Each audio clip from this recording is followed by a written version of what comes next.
Hi മക്കളെ, നമുക്ക് എല്ലാവർക്കും അറിയാവുന്നതാണ് ക്ലാസ് 12 CBSEയിൽ ഏറ്റവും ടഫസ്റ്റ് എക്സാമിനേഷൻ എന്ന് പറയുന്നത് ഫിസിക്സും മാത്തമാറ്റിക്സും ആണ്. അത് കുറച്ചുകൂടെ ടഫായിട്ട് വരുന്നത് എപ്പോഴും ഫിസിക്സ് തന്നെയാണ്.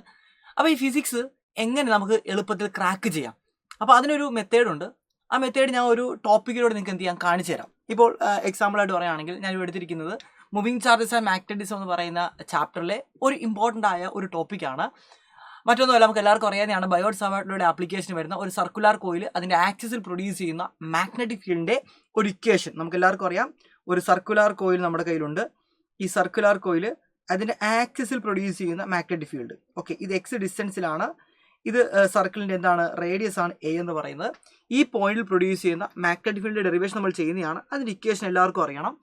B is equal to μ0 n I എന്ന് പറയുന്നത് അതോടെ പാസ് ചെയ്യുന്ന കറണ്ട് ആണ്. n എന്ന് വെച്ചാൽ നമ്പർ ഓഫ് ടേൺസ്. ഒരു ടേണേ ഉള്ളെങ്കിൽ n1 ആയിട്ട് എടുത്താൽ മതി. μ0 NIA square divided by 2 a square plus x square the whole raise to 3/2. ഈ ഒരു ഇക്വേഷനാണ് നമ്മൾ എന്ത് ചെയ്യുന്നത്, യൂസ് ചെയ്യുന്നത്. ഓക്കെ, അപ്പോൾ നമ്മൾ ഈ ഒരു ഡെറിവേഷൻ പഠിക്കണം. ഈ ഒരു ഇക്വേഷൻ നിങ്ങൾ എന്ത് ചെയ്യണം, പറ്റുന്ന ഒരു ബൈ ഹാർട്ട് ചെയ്യണം. ഇനി ഇവിടെ നിന്നും നമുക്ക് അടുത്തൊരു സംഗതിയുണ്ട്. അതായത് ഇതിൻ്റെ സെൻറ്റർ, നമുക്ക് അങ്ങോട്ട് സെൻറ്ററിലോട്ട് പോകാം. സെൻറ്ററിലാണെങ്കിൽ മാഗ്നറ്റിക് ഫീൽഡ് എന്തായിരിക്കും, അതിനുശേഷം അടുത്തിലോട്ട് പോകാം. സെൻറ്ററിലാണെങ്കിൽ മാഗ്നറ്റിക് ഫീൽഡ് എന്തായിരിക്കും. അപ്പോൾ സെൻറ്ററിലാണെങ്കിൽ നമ്മൾ സാധാരണഗതിയിൽ ഈ ഒരു ഇക്വേഷൻ മാത്രമേ ഈ ഒരു ടോപ്പിക്കിൽ പഠിക്കാറുള്ളൂ. പക്ഷെ അങ്ങനെയല്ല. CBSE ബോർഡ് എക്സാമിനേഷൻ്റെ പാറ്റേൺ നോക്കുന്നു, PYQ ക്വസ്റ്റ്യനൊക്കെ അനലൈസ് ചെയ്യുമ്പോൾ മനസ്സിലാകുന്ന കാര്യം എന്ന് പറഞ്ഞാൽ ഈ ഒരു ടോപ്പിക്കിൽ മാത്രമല്ല ക്വസ്റ്റ്യൻ ചോദിക്കുന്നത്. ഈ ഒരു ടോപ്പിക്ക് എന്താ നമുക്ക് സബ് ടോപ്പിക്കായിട്ട് എന്ത് ചെയ്യാൻ പറ്റും, തിരിക്കാൻ പറ്റും. അതിൽ ഫസ്റ്റ് സബ് ടോപ്പിക്കാണ് സെൻട്രലിലെ മാഗ്നറ്റിക് ഫീൽഡ്. എപ്പോഴും ക്വസ്റ്റ്യൻ ചോദിക്കുന്നത് ഇവിടെ നിന്നാണ് കേട്ടോ. സെൻട്രലിലെ മാഗ്നറ്റിക് ഫീൽഡ് കണ്ടുപിടിക്കാൻ വേണ്ടി നിങ്ങളുടെ എക്സിന് ഇൻഡിറ്റ് കൊടുത്താൽ മതി, 0 ഇട്ട് കൊടുത്താൽ മതി. അപ്പോൾ ഫൈനൽ ഒരു ഇക്വേഷൻ കിട്ടും. ആ ഇക്വേഷൻ ഇവിടെ എഴുതുകയാണ് μ0 NI divide by 2a. Simple ഒരു ഇക്വേഷനാണ്. ഇത് എല്ലാവരും മസ്റ്റായിട്ടും ബൈഹാർട്ട് ചെയ്യേണ്ട ഒരു ഇക്വേഷനാണ്. ഇത് വെച്ചാണ് കൂടുതൽ പ്രോബ്ലം നമ്മളോട് ചോദിക്കുന്നത്. ഇത് വെച്ച് റെയറായിട്ട് മാത്രമേ ക്വസ്റ്റ്യൻ ചോദിക്കാറുള്ളൂ. ഓക്കെ, അപ്പോൾ ഇത് കഴിഞ്ഞെങ്കിൽ തീർന്നോ? ഇല്ല. ഇതിൻ്റെ ഒരു സെക്കൻഡ് സബ് ടോപ്പിക്കായിട്ട് വരുന്ന സംഗതി ഇതാണ് ഇത്. അതായത് ഒരു ആർക്ക് ഫുൾ സർക്കിൾ പ്രൊഡ്യൂസ് ചെയ്യാൻ നമുക്ക് മനസ്സിലായി. ഒരു ആർക്ക് പ്രൊഡ്യൂസ് ചെയ്യുന്ന മാഗ്നറ്റിക് ഫീൽഡ് നമ്മൾ എന്ത് ചെയ്യണം, പഠിച്ചിട്ട് പോകേണ്ടതാണ്. അപ്പോൾ അതിൻ്റെ ഇക്വേഷൻ ഉണ്ട്, സിമ്പിളാണ്. അതായത് ഒരു ആർക്ക് പ്രൊഡ്യൂസ് ചെയ്യുന്ന മാഗ്നറ്റിക് ഫീൽഡ് കണ്ടുപിടിക്കാൻ വേണ്ടി വളരെ സിമ്പിളായിട്ട് ഇക്വേഷൻ എന്ന് വെച്ചാൽ ഇപ്പോൾ ഈ തീറ്റ ആംഗിളാണ് നമുക്ക് കണ്ടുപിടിക്കേണ്ടത്. ഇത് 90 ഡിഗ്രി ആകാം, 180 ഡിഗ്രി ആകാം, 270 ഡിഗ്രി ആകാം, എന്ത് വേണമെങ്കിലും ആകാം. അപ്പോൾ തീറ്റ ആംഗിളിലെ ഒരു ആർക്ക് പ്രൊഡ്യൂസ് ചെയ്യുന്ന മാഗ്നറ്റിക് ഫീൽഡ് ആണെങ്കിൽ വളരെ സിമ്പിളാണ്. ടോട്ടൽ മാഗ്നറ്റിക് ഫീൽഡ് നമുക്കറിയാം. നമ്മൾ തൊട്ട് മുമ്പ് എഴുതി μ0 NI ഡിവൈഡ് ബൈ 2 ആണ് ടോട്ടൽ മാഗ്നറ്റിക് ഫീൽഡ്. ഇനി തീറ്റ ആംഗിളാണ് കണ്ടുപിടിക്കണമെങ്കിൽ theta divide by total angle 360 ഡിഗ്രിയാണ്. പരിപാടി കഴിഞ്ഞു. ആണോ? ഈ ഒരു ഫോർമുലയാണ് നമ്മൾ അവിടെ എന്ത് ചെയ്യേണ്ടത്, യൂസ് ചെയ്യേണ്ടത്. റെഡി അല്ലേ? എല്ലാവർക്കും മനസ്സിലായില്ലേ? യെസ്, ഇത്രയേ ഉള്ളൂ. ഇനി ഒരു സംഗതി കൂടെ ഉണ്ട്. അതായത് എപ്പോഴും CBSEയിൽ ചോദിക്കുന്ന ഒരു റിപ്പീറ്റഡ് ക്വസ്റ്റ്യൻ ആണ് ഇങ്ങനൊരു ക്വസ്റ്റ്യൻ. അതായത് 2 സർക്കിളുണ്ട്, അത് പെർപെൻഡിക്കുലർ വെച്ചിരിക്കുന്നു. അതിൻ്റെ സെൻറ്റർ എന്താണ്, ഒരേ പോയിന്റിലാണ് എങ്കിൽ നമ്മളോട് ചോദിക്കും ഇതിൻ്റെ റിസൾട്ടൻറ്റ് മാഗ്നറ്റിക് ഫീൽഡ് എന്താണെന്ന് നമ്മളോട് എപ്പോഴും ചോദിക്കുന്നതാണ്. ഇങ്ങനൊരു ക്വസ്റ്റ്യൻ വന്നാൽ ചെയ്യേണ്ട പരിപാടി വളരെ സിമ്പിളാണ്. നിങ്ങൾക്ക് വേണമെങ്കിൽ ഈ ഒരു കോയിൽ എടുത്തു കഴിഞ്ഞാൽ ഈ കോയിൽ ഉണ്ടാക്കുന്ന റൈറ്റ് ഹാൻഡ് തമ്പ് റൂൾ പ്രകാരം ഈ കോയിൽ ഉണ്ടാക്കുന്ന മാഗ്നറ്റിക് ഫീൽഡ് ഇങ്ങോട്ടേക്കായിരിക്കും, ദാറ്റ് ഈസ് B1. ഇനി ഈ കോയിൽ ഉണ്ടാക്കുന്ന മാഗ്നറ്റിക് ഫീൽഡ് നമ്മൾ നോക്കുവാണെങ്കിൽ മുകളിലോട്ടായിരിക്കും. അപ്പോൾ നമ്മൾ ഇവിടെ ഇതിൻ്റെ റിസൾട്ടൻറ്റ് മാഗ്നറ്റിക് ഫീൽഡ് എന്ന് പറയുന്നത് ഇതിൻ്റെ രണ്ടിൻ്റെയും കൂടെ വെക്ടർ സം ആയിരിക്കും. This is the resultant magnetic field. അത് കണ്ടുപിടിക്കാൻ ഒരു ഇക്വേഷൻ ഉണ്ട്. B is equal to root of result equation എന്താണ്, a square plus b square. Perpendicular ആണെങ്കിൽ a square plus b square, perpendicular അല്ലെങ്കിൽ a square plus b square plus 2ab cos θ. അപ്പോൾ എന്താണ്, B1 square plus എന്തെടുത്താൽ മതി, B2 square എടുത്താൽ മതി.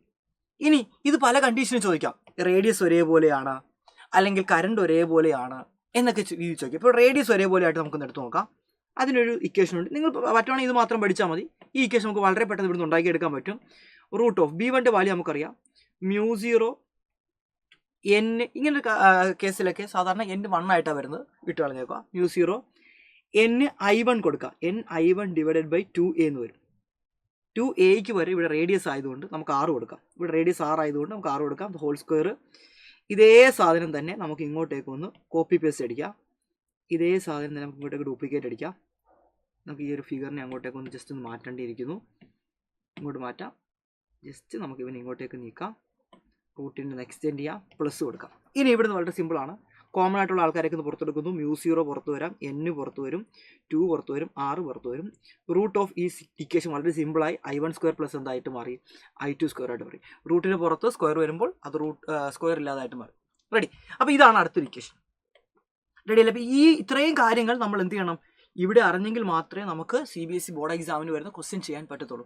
Okay അല്ലേ? അപ്പോൾ ഈ രീതിയിലായിരിക്കണം നമ്മൾ എന്ത് ചെയ്യണം, ഓരോ ടോപ്പിക്കും അനലൈസ് ചെയ്തിട്ട് PYQ നോക്കുക. PYQവിനകത്ത് ഇങ്ങനെ ഈ രീതിയിലാണ് ക്വസ്റ്റ്യൻ വന്നിരിക്കുന്നത്. അപ്പോൾ ആ ഒരു മെത്തേഡും കൂടെ നമ്മൾ എന്ത് ചെയ്യണം, നമ്മുടെ ടോപ്പിക്കിൽ എന്ത് ചെയ്യണം, ആഡ് ചെയ്യണം. അതാണ് നിങ്ങൾ ആദ്യമായി ചെയ്യേണ്ട കാര്യം എന്ന് പറയുന്നത്. ഇനി ഇതുമായിട്ട് ബന്ധപ്പെട്ട ഒരു ക്വസ്റ്റ്യനും കൂടെ നമുക്ക് എന്ത് ചെയ്യാം, വർക്കൗട്ട് ചെയ്തിട്ട് നമുക്ക് എന്ത് ചെയ്യാം, നമ്മുടെ പരിപാടി നിർത്താം. റെഡി അല്ലേ? ഇതൊരു MCQ ക്വസ്റ്റ്യൻ ആണ്. ഇത് കണ്ടോ, two insulator concentric wire radius R ആണ്, placed right angle to each, right angle ആയിട്ട് വെച്ചിരിക്കുകയാണ്. Iയും √3I ആണ് അവിടുത്തെ കറണ്ട് എന്ന് പറയുന്നത്. Magnitude of the magnetic field at the common centre. കേട്ടോ, കോമൺ സെന്ററിലെ മാഗ്നറ്റിക് കണ്ടുപിടിക്കുക. ക്വസ്റ്റ്യൻ നമ്മൾ മുമ്പ് പറഞ്ഞ പോലെ തന്നെയാണ്. I1ഉം I2ഉം ഒരേ സെന്ററിലാണ്, പെർപെൻഡിക്കുലർ ആയിട്ടാണ് വെച്ചിരിക്കുന്നത് എങ്കിൽ അവിടുത്തെ നെറ്റ് മാഗ്നറ്റിക് ഫീൽഡ് കണ്ടുപിടിക്കാനാണ് പറഞ്ഞിരിക്കുന്നത്. ഇത് നമ്മൾ എന്ത് ചെയ്യും, നമുക്ക് ഈ ഇക്വേഷൻ അറിയത്തില്ലെങ്കിൽ നമ്മൾ കുറേ നേരം ഇങ്ങനെ ഇട്ടുകൊടുത്ത് ഇത് നാളെയും കഴിഞ്ഞ് നമുക്ക് ആൻസർ കിട്ടത്തില്ല. അപ്പോൾ നമുക്ക് ആ ഷോർട്ട് കട്ട് അറിയാവുന്നതുകൊണ്ട് നമ്മൾ നൈസായിട്ട് എന്ത് ചെയ്യും, ആ ഷോർട്ട് കട്ട് എങ്ങനെ എഴുതും. B = ഇവിടെ ഒരു ടേണേ ഉള്ളത് കൊണ്ട് N 1 ആയിരിക്കും. അപ്പം μ0 / 2a. നമ്മുടെ ഇക്വേഷൻ ഒന്നും കൂടെ കാണിച്ചു തരാം. μ0 N വേണ്ട 2a. ഓക്കെ, 2r അല്ലെങ്കിൽ 2a. ഇവിടെ r ആയതുകൊണ്ട് നമുക്ക് r കൊടുക്കാം. 2r റൂട്ട് I1² + I2² അല്ലേ. ഇവിടെ I1 എന്താണെന്ന് നോക്കിയേ, I1 എന്ന് പറയുന്ന I, I2 എന്ന് പറയുന്ന √3I ആണ്. വളരെ സിമ്പിളായിട്ട് ആൻസർ കിട്ടും. I² + √3 എന്ത് വരും ഇവിടെ, I² എന്ന് വരും. അപ്പോൾ ഇത് ആൻസർ എന്ത് കിട്ടും നിങ്ങൾ നോക്കിയേ. Then B = μ0 / 2r. I² ഇവിടെ എന്ത് വരും, √3ന്റെ സ്ക്വയർ 3 ആണ്. അപ്പോൾ 3I², 4I² റൂട്ട് എടുക്കുമ്പോൾ 2I എന്ന് വരും. S2I എന്ന് നമുക്ക് എന്ത് കിട്ടും, ആൻസർ കിട്ടും. 2 × 2 നമുക്ക് വെട്ടിക്കളയാം.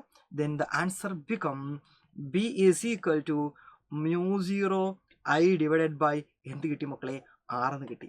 വളരെ മനോഹരമായി നമുക്ക് ആ ഡെറിവേഷൻ സിമ്പിളായിട്ട് നമ്മൾ ചെയ്തിരിക്കുകയാണ്. ഡെറിവേഷൻ അല്ല, ഈ ഒരു പ്രോബ്ലം കണ്ടോ, MCQ ആണ്. ടക്കേന്ന് പറഞ്ഞ ആൻസർ കിട്ടും. ഇത് അറിയത്തില്ലെങ്കിലോ നമ്മൾ ഇങ്ങനെ ഇരിക്കും, മറ്റേ ആദ്യത്തെ ഇക്വേഷൻ മുതലേ ചെയ്ത് കുറേ സമയം നമ്മുടെ പോകും. അപ്പോൾ MCQ ടഫ് ആണെങ്കിലും നമുക്ക് അതിന് ഷോർട്ട് കട്ടൊക്കെ പഠിച്ചു കഴിഞ്ഞാൽ വളരെ എളുപ്പത്തിൽ നമുക്ക് എന്ത് ചെയ്യാൻ പറ്റും, MCQ അല്ല ഏത് ക്വസ്റ്റ്യൻ നമുക്ക് ക്രാക്ക് ചെയ്യാൻ സാധിക്കുന്നതാണ്.